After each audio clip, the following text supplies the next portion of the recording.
What's up sa inyo mga idol? It's your boy Byahe with Ken, back and again. At ngayon mga idol, since wala tayong biyahe, ito ang pinakabagong segment dito sa channel natin ngayon. Ito ang Cooking with Ken. So yung gagawin natin ngayon mga idol, yung pinakasikat ngayon sa social media, kundi yung DALGONA COFFEE. So yung mga ingredients natin mga idol, ito yung gagamitin natin. Unang-una, coffee, sugar, fresh milk.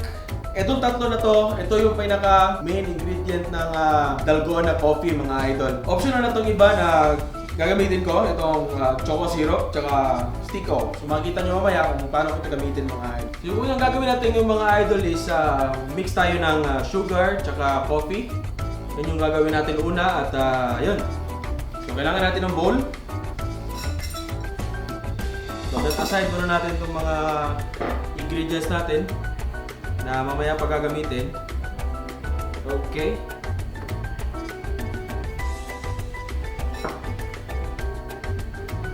So first, lagyan natin yung coffee.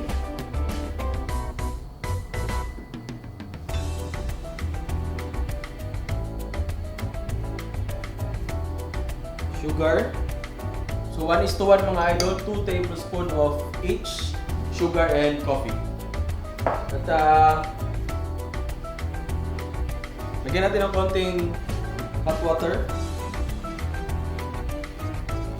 Okay. So i-mix na natin hanggang mix na mabuti.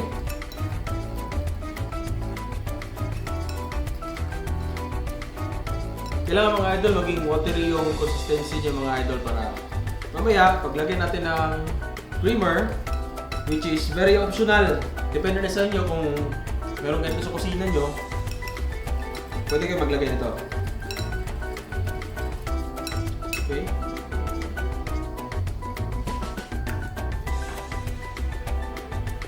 Cream. So, pwede hindi ubusin mga idol.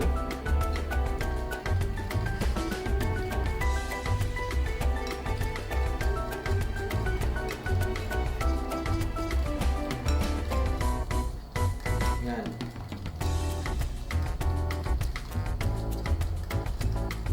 So kailangan nyo itong i-mix. So since ayaw natin pagod mga idol, gagamit tayo ng mixer.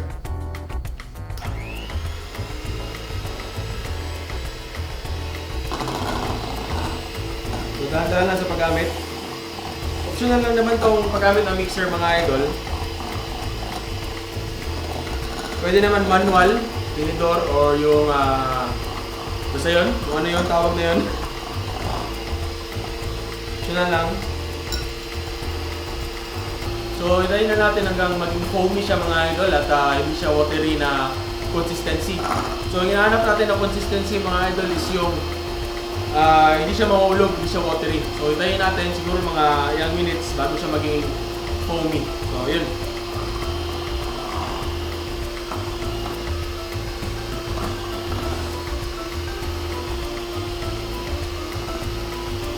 Ilipat natin sa mas malaking bowl mga idol kasi medyo messy. So ayan.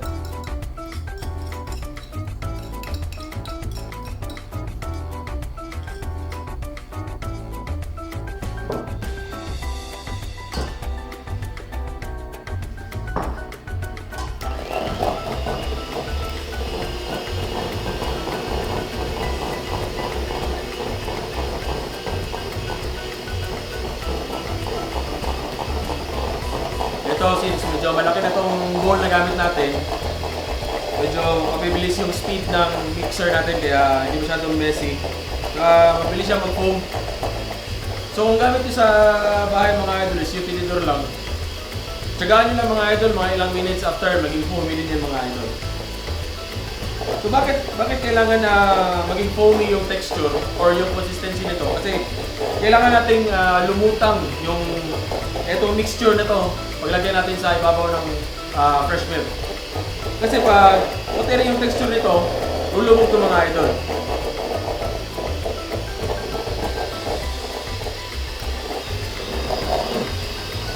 So ito na yung consistency niya mga idol. Medyo lumapot na siya kaso kulang pa. Kaya na medyo matagal tong proseso na itong mga idol, lalo na kung manual yung gamit nyo. So, I advise na kung may mixer kayo sa bahay, gumamit na kayo ng mixer para mas padali yung buhay ninyo. Okay, medyo malapot na. So, kulang pa rin ito mga idol. Kasi foamy talaga na foamy yung yung hindi babagsak yung consistency na hinahanap natin.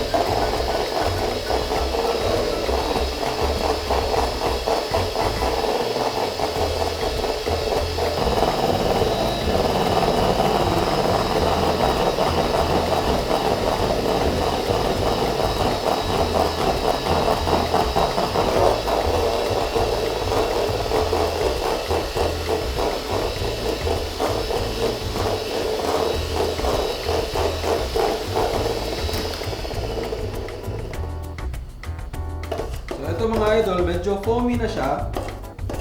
Pero, itong consistency na to, kulang pa to. Kasi titingnan natin. Ayan o.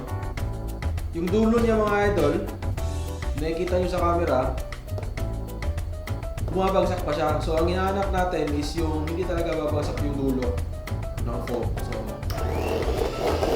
kulang pa. Pero malaman na ito mga idol pag ganito ng consistency ng foam ninyo.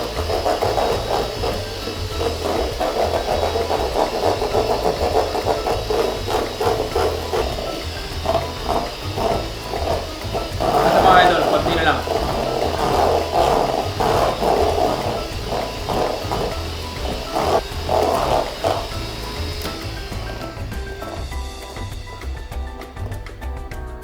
Yun.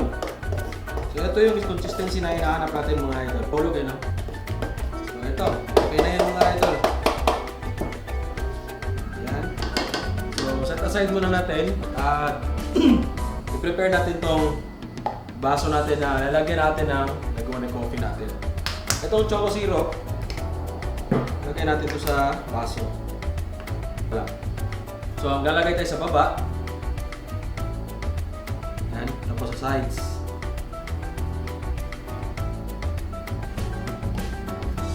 Yan. Ito natin. Lagyan natin yung yellow. Kamayin ko na. Ako na naman iinom nito eh. So, yung level ng ice mga idol medyo marami. Kung napansin niyo yung Coke float sa McDo, di ba maraming maraming yellow. Kasi yung purpose nun mga idol, para hindi mabilis bumaba yung foam. Kasi napapatong sa ice. Diba konti lang yung Coke nun. So yun yung purpose nun mga idol. Gagamitin natin fresh milk. Yan. So lagyan natin din natin ng allowance dito sa baba. Mga 1 inch para malagyan natin yung foam natin mga idol. So ito, ready na ilagay yung itong foam natin.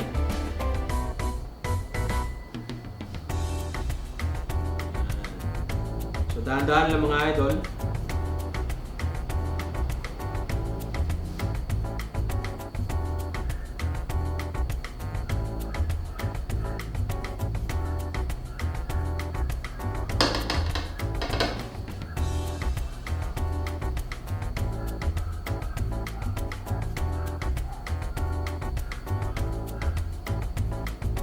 Tama na yan.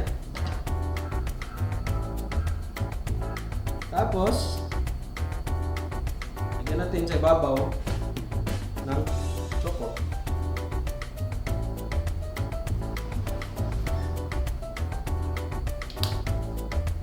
Babagsak pa. Lagyan natin ng stick. Stick ko naman mga idol. For ano lang talaga to. Para maganda lang tignan.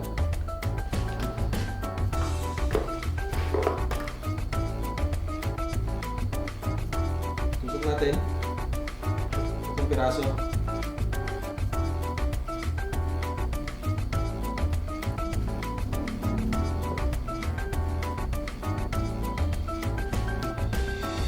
Ito na yung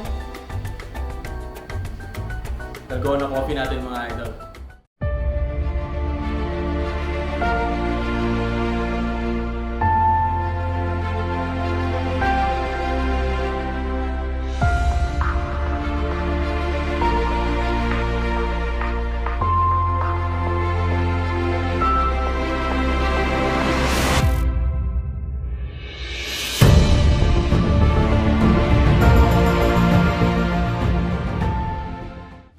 so ito na yung the best part sa ginagawa natin mga idol. Subukan natin.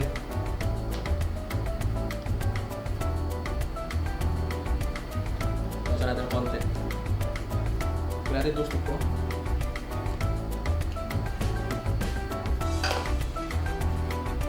Paganda ito. Ang paganda lang naman ito eh. Mix mo na natin. Oh! Kakalat na ako dito.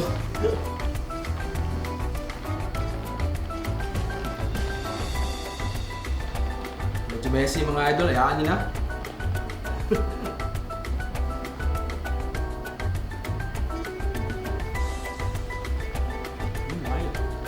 Sarap! Sarap ito ah. I-mix natin itong yung choco sa lalim.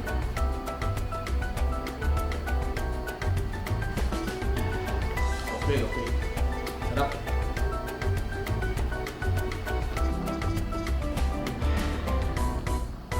Nice. Good.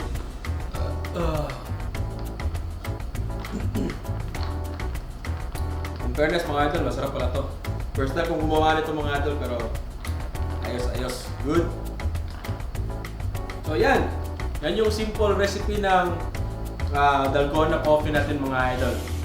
So, sana may natutunan kayo. Huwag niyo pilitin kung wala sa kusina niyo mga idol. Huwag na kayong lumabas. I encourage you to use the ingredients na andyan sa kusina ninyo. So yun. Maraming salamat sa mga nanood. At ito yung bagong segment natin. Hindi tayo makaalis-alis mga idol. Hindi tayo maka-travel vlogs. So ito muna. Bago tayo mag-cooking vlogs, since uso naman to, kaya ginawa ko na to. DALGONA COFFEE, Byahe with Ken. Kung bago ka dito sa channel ko, don't forget to like, comment, and subscribe. At paki-like ang video na to kung nagustuhan nyo to. At gagawa pa tayo ng mas maraming content na ganito. So maraming salamat mga idol. Hanggang susunod na, ano ba tawag ito? Hindi naman to cooking vlogs eh. Basta, kung ano man to, cooking with Ken. O sige, ito na nga, cooking with Ken. So yan. Maraming salamat sa inyo. Ito ang Byahe with Ken. Peace out!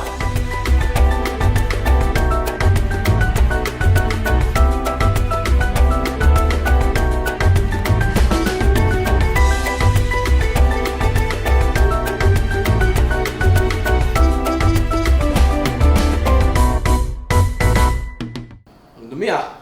Parang maglilipid nito.